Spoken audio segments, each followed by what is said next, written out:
Hi, everyone. Welcome to the show. I'm Dr. Nicole, and on today's episode, we're going to discuss a new way of thinking about neurodevelopmental disorders such as autism, ADHD, and related kinds of issues. These are often thought of as behavior disorders, but our guest today is going to help us understand how these children really are impacted by neuromovement disorders. This approach incorporates the science of neuroplasticity, which tells us that the human brain is capable of forming new connections and changing throughout the lifespan, and also what we understand from neuroscience about the brain-body connection and how essential movement is for proper brain connectivity and function. I first learned about Anat Baniel and her work at a conference many years ago. I went on to read her book, and it fits so well with my holistic and connection-focused approach to working with children. So it's really exciting for me to have her on the show today. Let me tell you a little bit about her.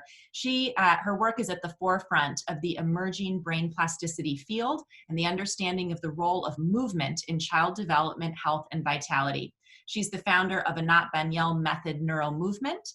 Over the past 30 plus years, Anat has worked with athletes, musicians, and other high performers, as well as thousands of children with special needs diagnosed with cerebral palsy, autism spectrum disorder, ADHD, genetic disorders, and more. This combination of clients led Anat to have profound insight as to how the brain learns and changes and leads to powerful transformations. She developed a method that provides both practice and theory supported by current brain science. She's the author of the highly acclaimed book, Kids Beyond Limits, and the bestselling Move into Life, NeuroMovement for Lifelong Vitality. Anat was trained as a clinical psychologist, dancer, and a student, and then a close professional associate of Dr. Moshe Feldenkrais for many years. She's trained over 700 practitioners that now work with children with special needs, getting breakthrough outcomes. She continues to train practitioners with her team of trainers, lead workshops, and runs a private practice with her colleagues at the Anat Baniel Method Center in San Rafael, California. Anat, it's such a pleasure to have you here. Welcome. Thank you for having me, Dr. Nicole. I'm so happy to reconnect with you after all these years. So I want to start by just having you share a little bit about your journey of how you got to the point of really conceptualizing and creating this new approach to therapy and development for children. I'm curious, were you working with children and feeling frustrated with the methods that you had been trained in? What kind of led you to come to be developing this type of work? It certainly wasn't planned. Let's start there. I was actually trained as a psychologist, a clinical psychologist, and also had background in science, a degree in statistics and things like that. But when I dived into clinical psychology, it really didn't quite work for me. I was trained in the Freudian dynamic approach, and I was also a dancer. So the whole part of feeling, this immediate sense of self through movement and the great impact it can have was missing for me. And also some of the ideas, even though Freud, I think, was a genius, I thought it was great, but didn't quite match people. So, in certain ways. So I went there looking, and I remembered having had with my dance teacher as a child, the lessons on the floor, which were with Dr. Feldenkrais. Mm-hmm. So I found him, I connected with him, got my very first one-on-one session from him. And it was just a very generalized memory from early childhood. And when I got the first session from him, I had no idea what he did. Mm-hmm. But I knew that I had to learn what he did. He reached right into my core. Mm-hmm. And it was so gentle and so profound, the change. So I started observing. I had money for 7 more sessions, and I was in grad school. Uh-huh. And he let me watch him. And then he finally opened the training program. I waited 1.5 years, and it was in San Francisco. And I took the training. And I was asked, he became really well known towards the tail end of his life. I was very young, I was in my early 20s. And I was asked to travel with him, mm-hmm. to accompany him. And so, I was working as a psychologist in the Israeli army. I was doing my PhD, and I don't know how I did it today when I look back, but I also got on airplanes and traveled with him around the world and supported him. And at a certain point, just coming to the whole thing with children, he did not work with a lot of children, but they brought to him this one girl, Elizabeth, and she was diagnosed global brain damage. She was 13 months old. She really cried pretty much all the time. And I held her, never mind the whole story, but I picked her up. I just couldn't listen to her crying, and she stopped crying. So he asked me to hold her while he worked with her. And that repeated itself 3 times. And before I knew anything, I was assisting him in a training he was doing in Amherst. He told people that if they want to work with him, children, they have to come to me. But he didn't tell me. He was like a Jewish Zen mega master, you know.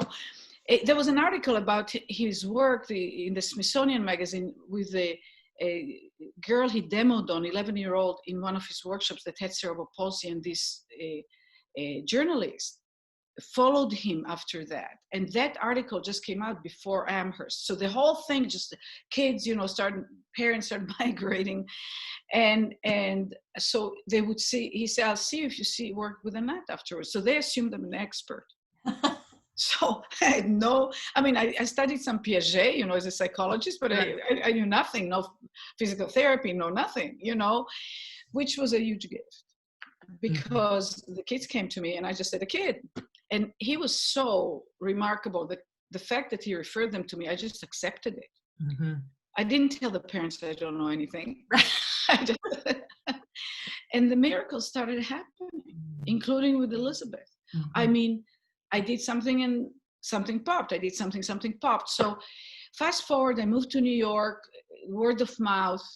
I worked a lot with musicians, with dancers. This used to be my original population, and, you know, a university, you know, like faculty. I was a teaching assistant. So I high performers, that was my world. And then the kids started coming, which I think also helped me in where I am today, because I got like the best in their ability and the ones that can't make it to the basics, right? And after about, I can't tell you exactly how many years, it's not a very polite thing to do, but I'd work with a child I'll say it anyway, and they would pop, you know, there'd be this real transformation, like wouldn't talk, start talking, couldn't crawl, rolled, or started crawling, and not all of it like that. And I always knew it was the brain. I knew, because of my background with him, I knew I was impacting the brain. And these things would happen, and with the kids it was so dramatic, you know. Musicians, the pain went away, they could play, they played better, but they were already fully formed people. And I went like, oh my God, this shit works. But after, I don't know how many years, 5 years, I can't tell you exactly, I asked, what's the shit? What am I doing that makes the difference? I knew that it wasn't in my hands, you know. If I can do it, anybody can do it. But what about what I do works? And then I started looking at it. And then I compared between working with the adults, and then I trained practitioners. So, and I would see how adults were in terms of learning, how healthy kids were learning, how the kids that were not so healthy and then got healthy changed. And I took a year, I sat down and took a year and formulated the 9 essentials, which are basically the conditions that the brain needs and favors in order to wake up and form new connections and do what we call learning. And what's behind it? What do these essentials provide? So first of all, I realized what the essentials are, but then I said, okay, what do they provide? And we can talk about that if you like, because once this is understood, it really changes a lot of how we would approach helping anyone. You know, now we're implementing, we had to stop because of the coronavirus, but we're implementing this program in a whole school district in Canada. And they're seeing huge, wonderful changes in the AIDS in the children. I mean, it's so sad we had to stop because we're doing also research on it with Dr. Martha Herbert, but anyway, so ask me what you want to know. Well, I think let's get into next, because sharing the story of how this came to be in your work really leads us to what I think is a fundamental difference in how you and your approach views what's going on with kids compared to how a lot of people and professionals view these kinds of issues, right? They tend to be viewed through the lens of behavior. These are behavioral disorders. And you're saying actually there's something more fundamental, more foundational in this realm of neuromovement, brain-body connection that is creating the symptoms that we call autism spectrum disorder, ADHD, cerebral palsy, whatever it may be. So let's branch into you talking about when you use the term neuromovement disorder, what are you referring to there? Well, basically, I'm referring to an interruption in the brain's ability to form itself. The brain forms itself. So for instance, it's still, I think, mistake is done by quite a lot of people. Babies are born and they just lie there and they have random movements and they flail and they have reflexes, which are beyond belief important for future voluntary movement. And people think it's just a waste of time. But if a baby doesn't do it, they'll never move. So then we can, I don't know if it's for the scope of this interview, but then they're, 6 weeks old and they hold their head and they learn how to latch, and then they learn how to, focus, and they grasp, and then they can sit up, and it has a development. And the idea is, the sort of unconscious, I think, belief or thought is that by a certain age, a certain thing needs to happen. Now, it's true that certain things tend to happen by a certain age. But the reason they happen is not because of the age. They happen because of a process that it happened that allows for that spontaneous occurrence. And the key word here is spontaneous. So what happens, so we don't sit the child so they learn to sit the child, they learn to sit. Neuromovement, so first of all, there's an underlying complex, huge, we're talking in the billions and trillions in the numbers, right? Of connections from which this next skill or capability emerges. And the underlying process that, the word for it is differentiation. So people hear a lot about integration disorder or something, sensory integration, something. Integration is terribly important. It has to happen. But before integration needs to occur differentiation. And actually before differentiation, there is something that happens, which is, you can call this discrimination, which is the brain is not a mechanical system. It's an information system. And then I'll come to behavior in a second. Information system works by different rules. And when you ask, what's the source of information that to the brain? People say stimulation. Absolutely true and not sufficient. Because stimulation by itself is irritation to the system. And we know that when somebody bombards us with too much and we can't make sense of what they say and all that stuff, what the source of information to the brain is the perception of differences within the flow of stimulation. This is so important to understand. So if you take a child with the autism and you tell him, do this, or say thank you, or you assume that they see and hear and sense what you see and hear and sense.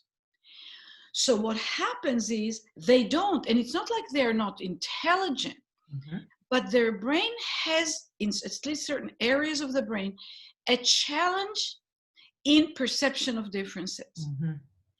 And the first source of information to the system, experiential information, is movement. And movement is also always associated with sensory. If you really don't move something for a while, you stop feeling it. Right. So people talk about the sensory, but there's no sensory without movement. You don't see if your eyes don't move. There's the invisible small. You don't hear if there's no movement in your eardrums and so on. The brain doesn't work if there isn't movement, of the whatever is happening in the brain. So when a child misbehaves, and by the way, so one more thing, our level of skill and even perception is correlated to the degree of differentiation we have already gone through. Mm-hmm. So another example, the baby is born, it makes sounds, it cries, and then at a certain point starts cooing. They're wonderful sounds and they're important sounds, but they're undifferentiated. Mm-hmm. It's like that. That's the beginning of language. Mm-hmm. And then you go to gaga and da da da and mama and all that, and they hear it and they feel it, and it's like, again, I mean, it's interesting for them, right? And gradually, you know, it funnels in until there's something predictable. So when they say mama, this wonderful thing shows up, right? Mm-hmm. And that's amazing. And the first time it just happens, the second time they make the connection. Mm-hmm. And then it becomes an intentional action. At the basis of all this process is movement. Mm-hmm. It starts with random movement, and it moves, again, just like the mama, you know, thing. You move your arms and you press on the breast when the baby nurses. More milk comes. Mm-hmm. It's an involuntary movement, does it again. It makes the connection. They start doing and mushing the breast, and, you know, and they learn. Mm-hmm. And this happens in enormous speed. I mean, just really mm-hmm. billions and billions of connections form. Not all of them stay, but the integration, by the way, which is also so important, because the next thing I want to say, it is spontaneous. Mm-hmm. In other words, we cannot make you learn anything at any given moment.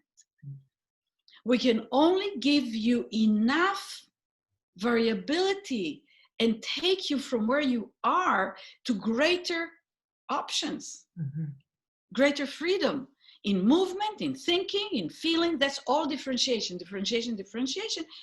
And you are likely to integrate it to what human beings integrate things into language, into being upright, into thinking, into interacting socially, you know, and so on and so forth. So behavior represents the solutions the brain got to in order to take care of itself and survive. Mm-hmm. It's not behavior. I don't even use the word behavior because there's something punitive and judgmental behind it. And by the way, anybody who works with me knows that I can be pretty, I wouldn't use the word strict, but I give the kids, I call it the gravitational response, right? If I hold an object in my hand and I open my fingers, it's going to fall down. I do it 2 times, it'll fall down. If I'll do it 5,000 times, it will fall down. So there are certain things that kids do that I will give it a response where they can become aware of what they're doing. Mm-hmm.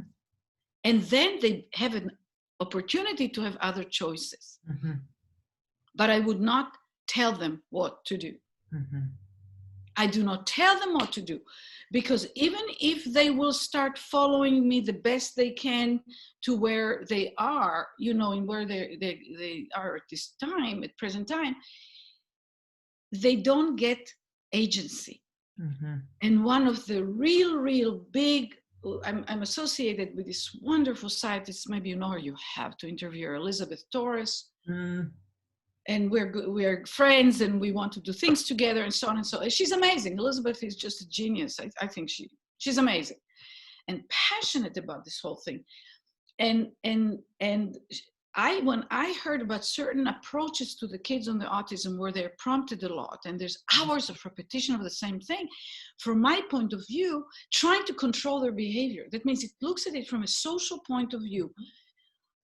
I'm looking at it from a biological point of view. A 3-month-old baby is not supposed to be socialized. A year-old is not socialized. A 2-year-old starts getting some of it. A 5-year-old gets some more, you know, but in the process, when the process is the normal healthy one, then the child continuously gains more and more agency, meaning I can do it. The feeling that I can figure it out. I do this happens. That means the brain becomes a more powerful, more capable brain.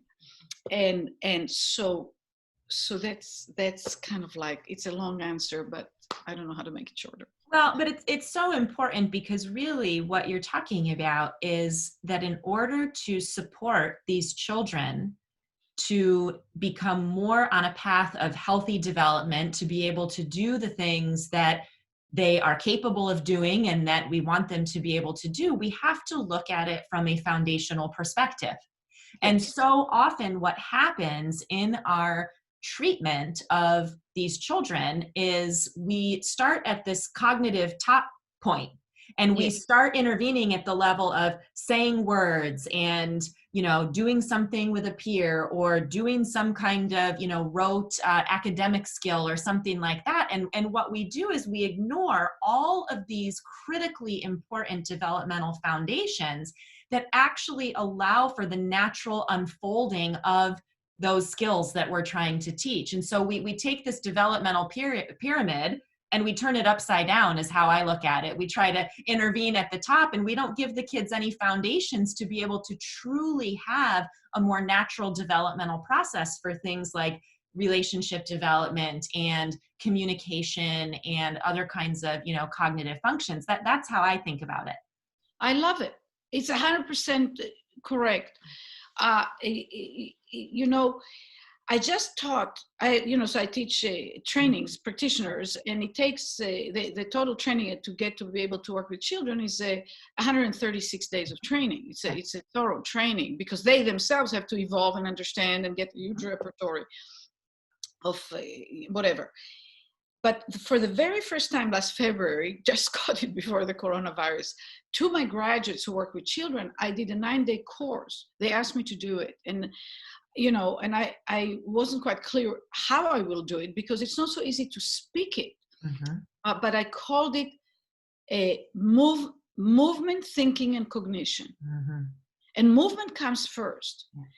And we showed tons and tons of video clips of kids, and a bunch of them were on the autism spectrum, of the kid has no idea, because you see the job of the brain is to put order in the disorder and make sense out of the nonsense.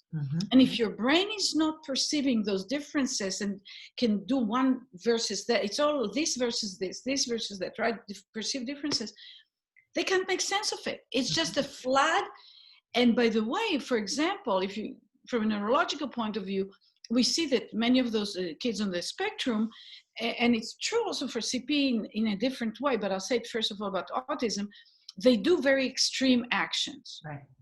They hit, they say, speak a certain way, they walk in an undifferentiated. The brain has to organize itself. It's a self-organizing system, just like the heart beats, pa-boom, pa-boom. Every organ in the body does its job. The brain's job is to put order in the disorder, and it has to somehow impose structure, so to speak, or a perceptual consistency and systematic thing that you can function. It took me a while, but when I was working with these kids, people called it bad behavior. Or self-destructive behavior. Well, it is self-destructive, but they don't intend to self-destruct. Right. And they don't tend to behave badly. They don't even know what behavior means.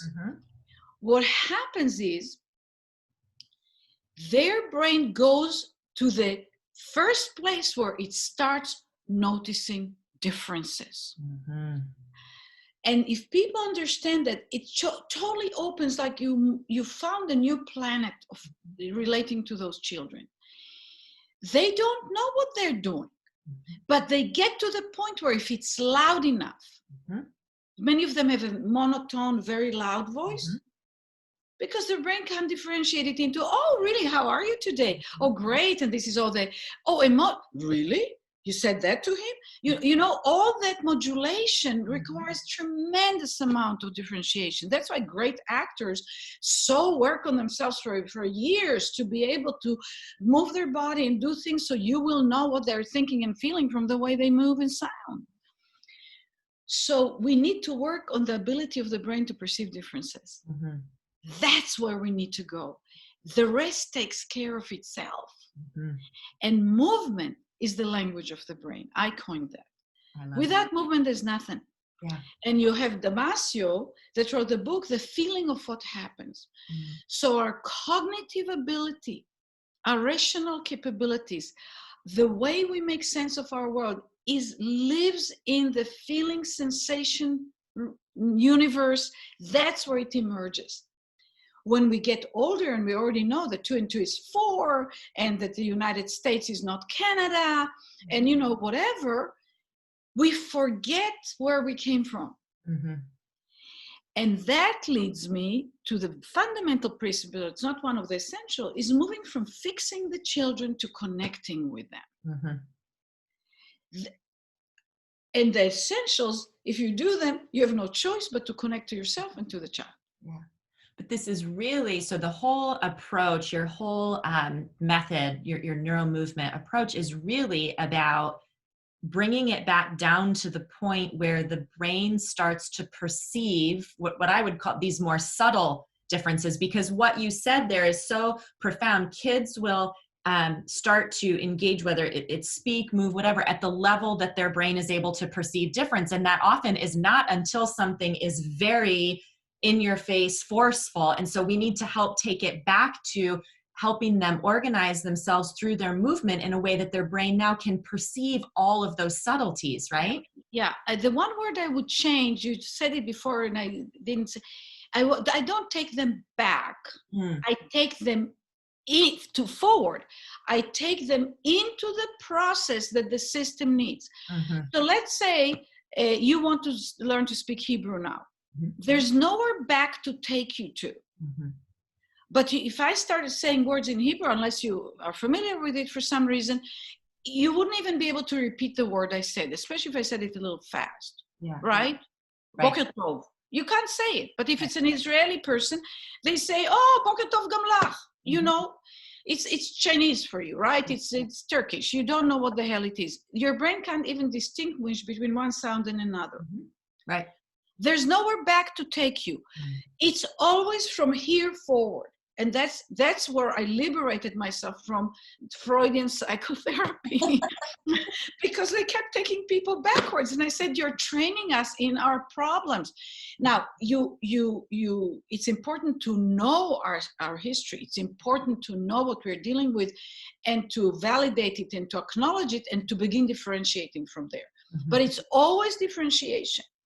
It's always a movement forward. There's nowhere to take the child backwards. Mm-hmm. So if I get a 7-year-old kid, on the spectrum that's lying on the floor and banging themselves, there's nowhere to take him. So I start. I go like, you're on the floor.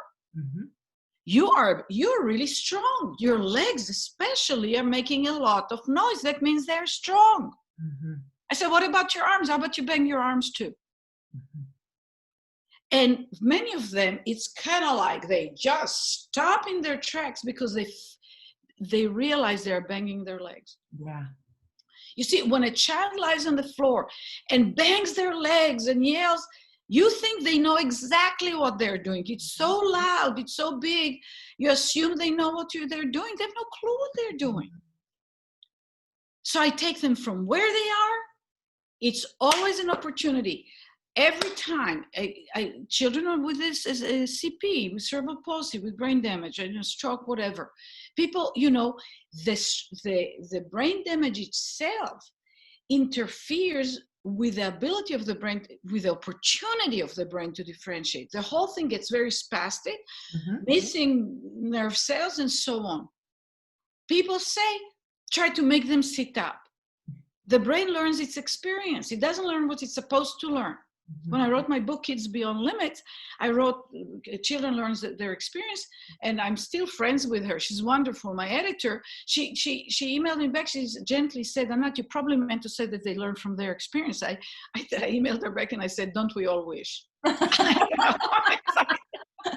We learn our experience. Mm-hmm. So what happens is you get a child, and you try to get him to stand up, and their body, and that's what they learn. Mm-hmm. That means that you give them a life sentence to never be able to really walk.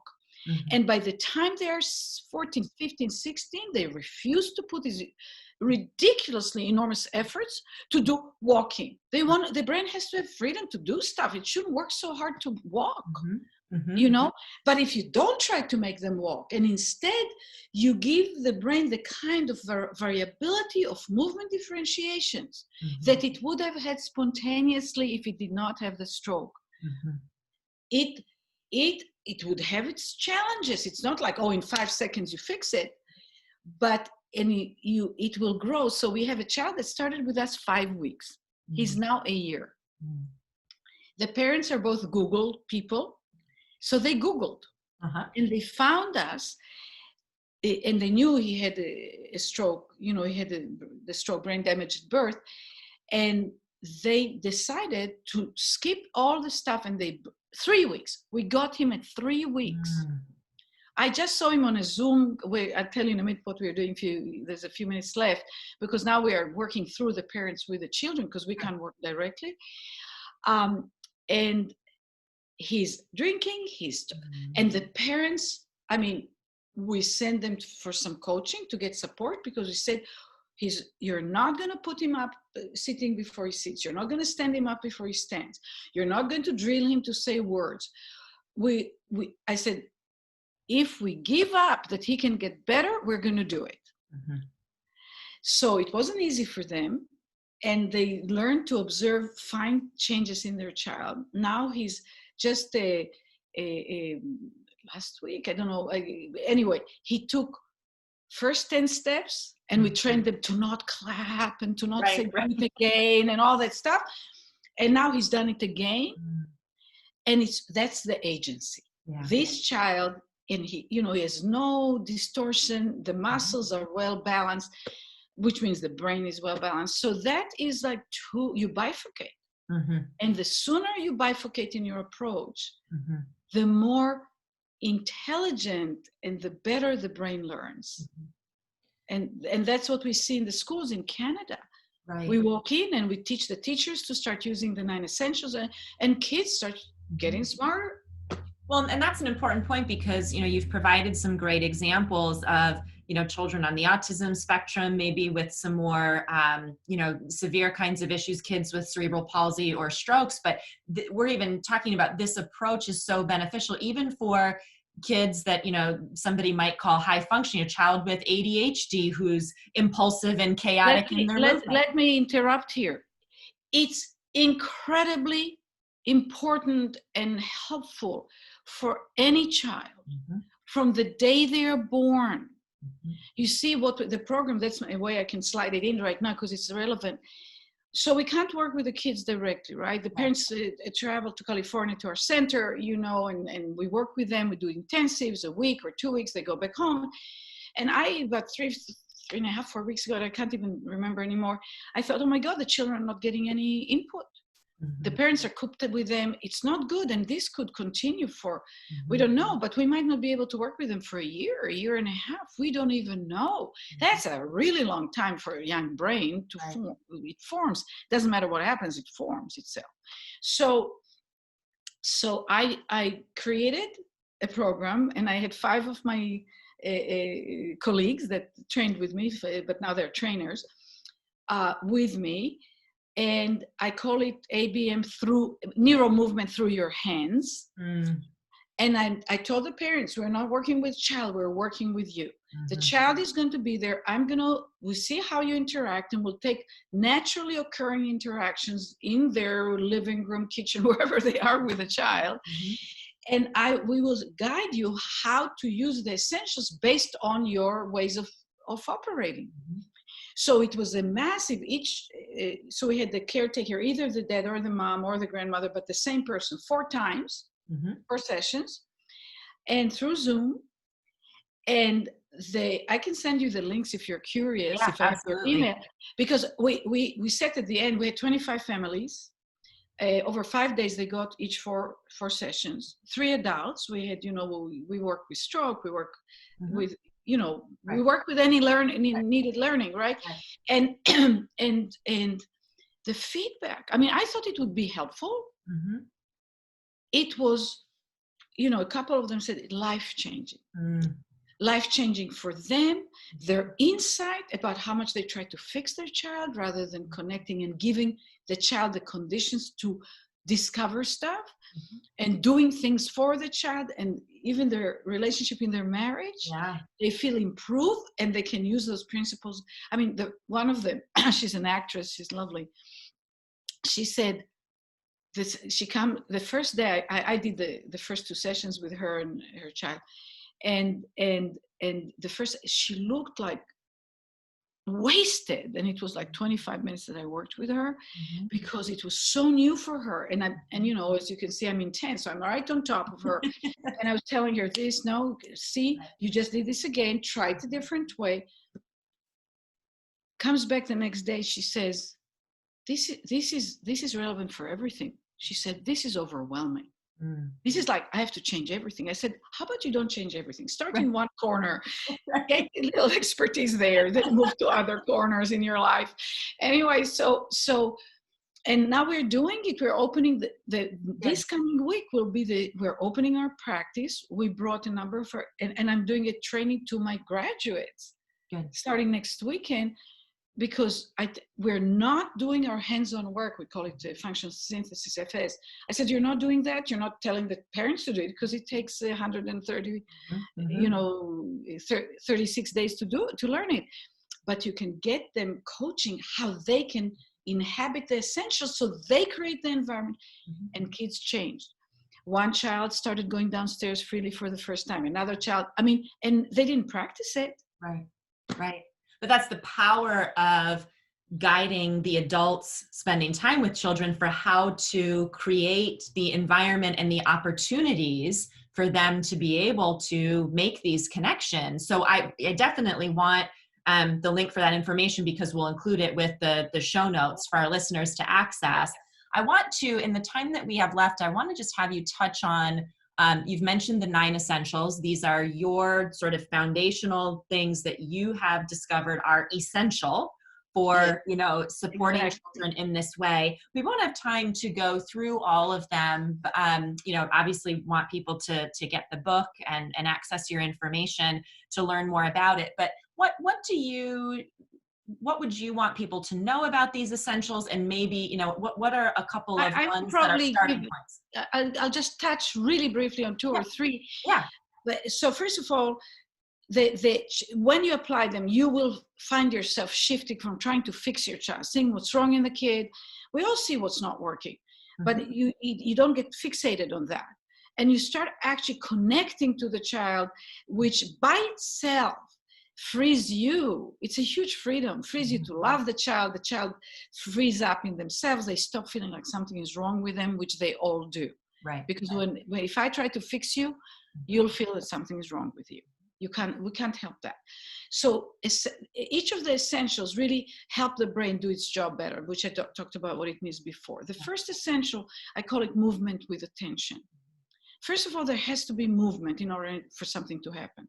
Einstein said, nothing happens until something moves. He was right. But movement alone, and especially rote movement or unconscious movement where I do things, but I'm focusing on something else, just doesn't create any change, increases connections in the brain. And there's beautiful research done by that with somebody I collaborate with now, Dr. Michael Merzenich. But when we pay attention to what we feel as we move.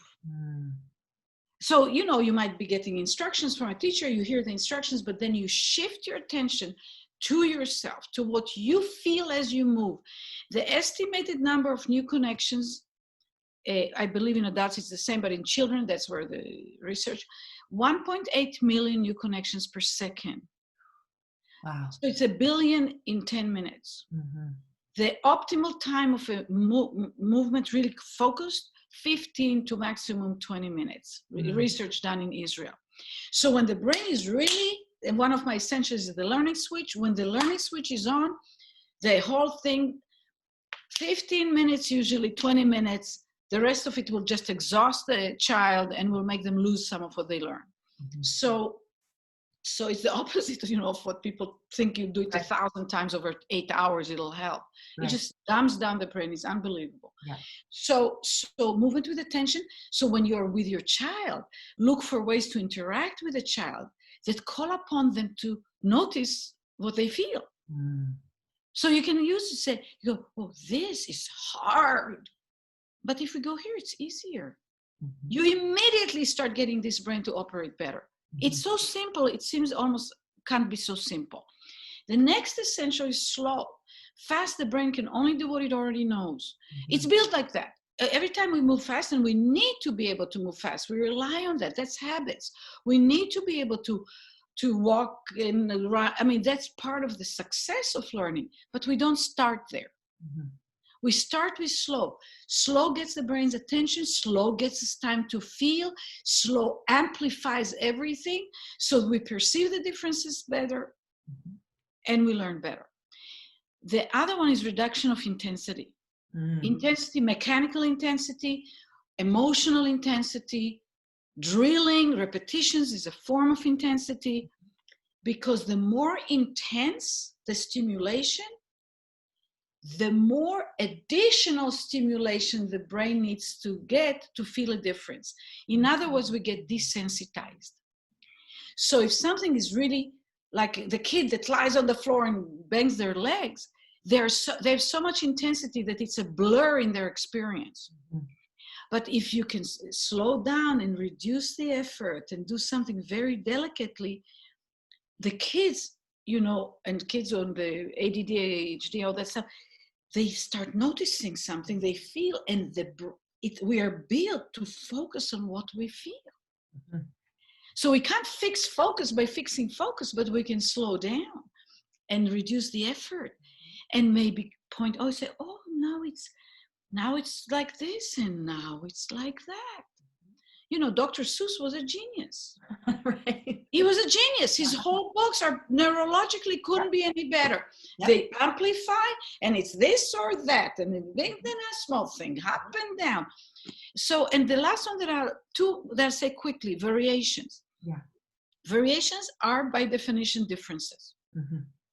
So if you have a hard time hearing a word in Hebrew or saying a sound, I will say it slow, and then I will say it a little differently. I'll have you say it then differently. I won't ask you to do things correctly. That I did a lot with musicians. They're put on the instrument, play like this, hold it like this, and then they get pains, aches, and, all this stuff. And I go like, so first I'll have them do my own movement stuff, so the brain just wakes up and gets more opportunities and more differentiation and more freedom, and the pain starts going away anyway. But then when they're with their instrument, they go back to how they were when they were children. And I create conditions where they cannot possibly play correctly. I have them stand on one leg, I have them hold it in reverse, and the pain disappears, and the quality of the product. I work with some of the top classical musicians in this country and orchestras. The quality of the music, and I happen to hear it. I'm able to hear it, and that's what grasps them, because they hear the difference in what they produce. So, and the last one that I want to say quickly is flexible goals. If we knew how to get somewhere or how to do something, we would do it. It's no longer a goal, it's an action.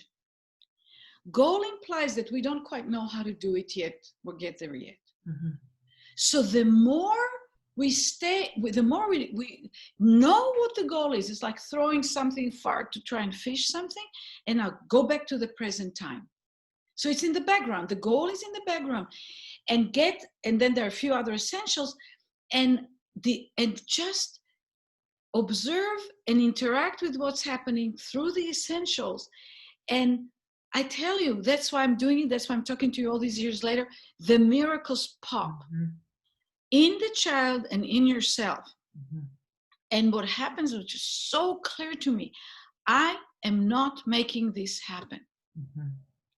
I really cannot make a child understand 2 and 2 is 4. I cannot make them walk, but I can really create this process, I have a ton of say in the process. Mm-hmm. So I focus on the process, and I let, life, it's magic. Life is magical. Yeah. Learning is magical. So we have no control over the outcome.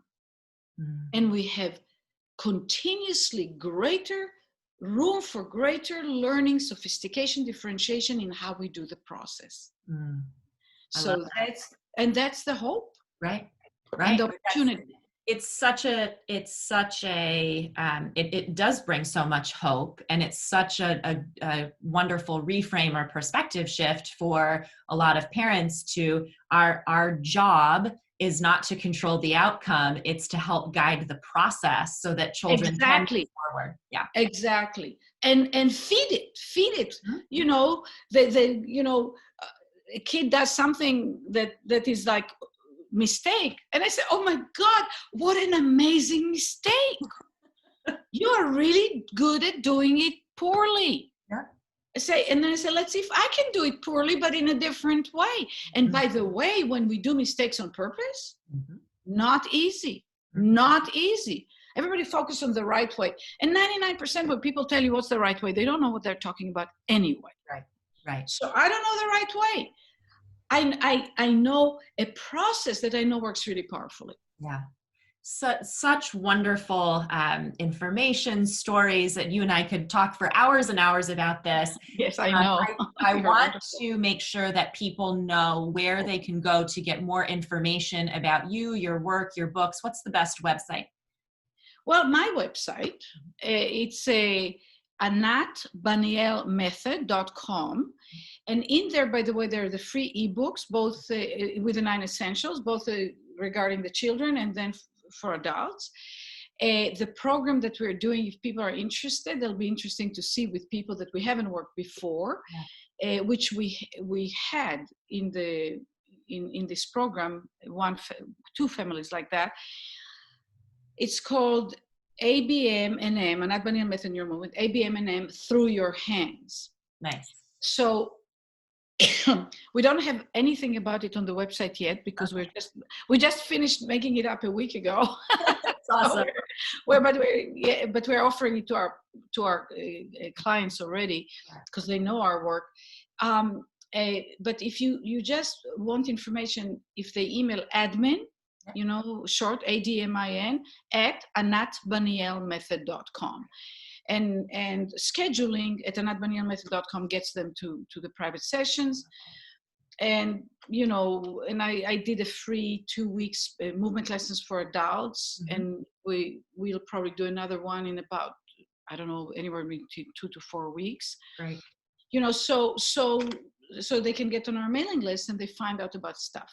And we'll make sure that all of those links are in the show notes on the podcast page that people can click on those. But I just like to have you mention those in case someone's just listening to the audio so that they can do that. And maybe show Kids Beyond Limits. Yeah. It's really a good, I know it's my book, but it's really a good book. Michael Merzenich, the father of neuroplasticity, he wrote the foreword to the book. Yeah. He when he read, I asked him to write the foreword. And I was on the phone with him, and after he read the book, and he said, Anat, the stories in this book, because I guide the whole thing through stories, are memorable, and a few of them are memorable. I said, this book is going to be relevant for 100 years. Yeah. And I thought that's the good news and the bad news. I don't know, because it's going to take 100 years before we get through it. Yeah, but well, it's an amazing book. It is filled with such valuable information, but it is an easy read because of the stories and the examples that you give. And I highly recommend it for any parent, whether your child has some diagnosed condition or not. That the information in here is so valuable for any parent, but especially if you're a parent who has a child with a diagnosed brain-based issue, neurodevelopmental issue, any kind of challenge, such valuable resource. So I really recommend that you check it out. Anat, it just was so lovely to have you here. Yeah, thank you. And now with the stay at home and homeschooling, right, it would be incredible if all parents read it, because parents all of a sudden become not just parents but teachers. Right. Right. and every mush together, and children learn so much more powerfully with it, and they calm down Yeah. because everything settles better in them. Right. So, and it is an easy read, and Yeah. yeah. So, Thank you so much. It's a pleasure. I love how you think and how you interview. Thank you so much. thank you for being here. I really appreciate it. And thanks to all of you for listening. We'll catch you back here next week for our next episode of the Better Behavior Show.